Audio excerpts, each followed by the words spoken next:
So the June gap of flowers can be real for many people, and what you may have spotted blowing in the breeze just around me is a flower, and that flower is a biennial, and it's biennials that will save you from this dearth of no flowers at this time of year.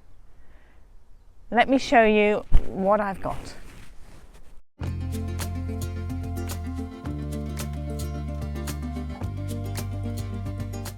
This is my biennial bed. Now the cornflowers here are not a biennial. They were self-sown last autumn, it would have been, and they are abuzz with flower. So one thing you can do to stop the June gap is to plant out hardy annuals late into the autumn. But if you haven't done that, then what you can have are biennials. We have already had honesty flowering, so we just have the seed heads left now. They were purple and white flowers, perfect as filler flowers, but I've just left them to go into seed because that will dry and become really useful later on in arrangements. So I've left that. They were the first to flower, so they were out when the tulips were out, so they would have worked really well with the tulips. Next to them we have the final wallflowers. I mean, they are gone really, but they were there again pretty similar time to the honesty, and they would have equally worked as a filler flower with the tulips. Now in June, let me move over to the sweet rocket. This has been flowering for weeks. So the honesty was flowering and then this started. Which was the main reason why I was able to leave the honesty and move on to the sweet rocket. I have picked handfuls of this, or armfuls even, and it still looks as if I've not even touched it. It's fabulous. It smells great, the bees love it, and it makes a fabulous filler flower, or as a statement in its own right. They are quite big plants in the end, so you need a bit of space, but boy does it pack a punch. So that is the honesty, and we now also have Sweet William. I have a variety of colours coming through, so we go from this kind of cheeky number through to the bright reds, another variegated version, the pale pink, and this beautiful magenta colour. I can catch that. Beautiful. And we have that, look at that, harlequin type flower. So all brilliant. Again, these can be filler flowers. They are brilliant in their own right, and they are quite a big flower head, so they can form a focal flower without a problem. Team that with a bit of sweet rocket and maybe some mint, and you've got yourself a bouquet.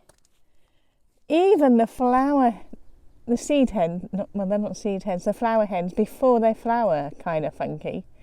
So they are fantastic. And the final thing, although it's not yet in flower, is Campanula. Let me show you where we are with that. So this is Campanula, just about ready to flower, with, I think, white tubular bells of flowers, so also known as Canterbury bells. So I think it would be highly appropriate for the name. The final biennial that is not to be forgotten is the Foxglove. These have turned out to be a stunning colour.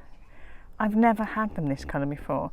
They self-seed throughout my garden, so they're really easy. Once you've established it, they're really easy to sow. Generally, I have a purple one and a white one, but these have become beautiful peachy coloured flowers.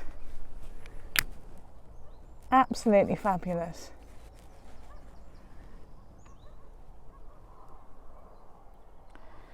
And these make great arrangements. So they are dramatic, add great interest to a arrangement.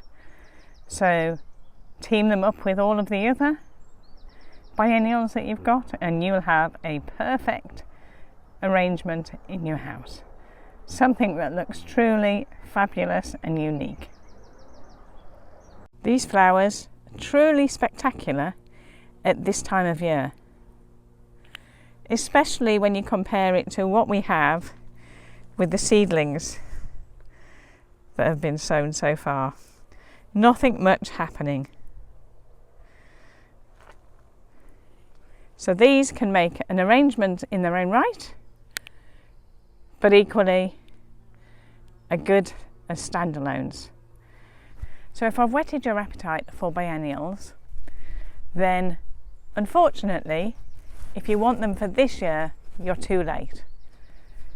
But now is the perfect time to sow your seeds for next year. Biennials are seeds that you plant one year and they flower the next. So they take the whole winter to get enough growth and nutrients and strength to then start flowering the next year. So sow them now.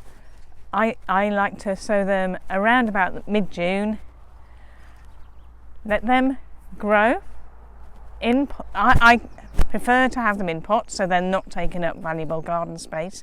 Have them in pots ready to replace the used annuals come autumn time. So August, September time, when a lot of your annuals will be finishing, take up the annuals, plant out your biennials, and then leave them to do their thing until this time next year, and you will have a spectacular display of flowers that you can pick for your vase this time next year.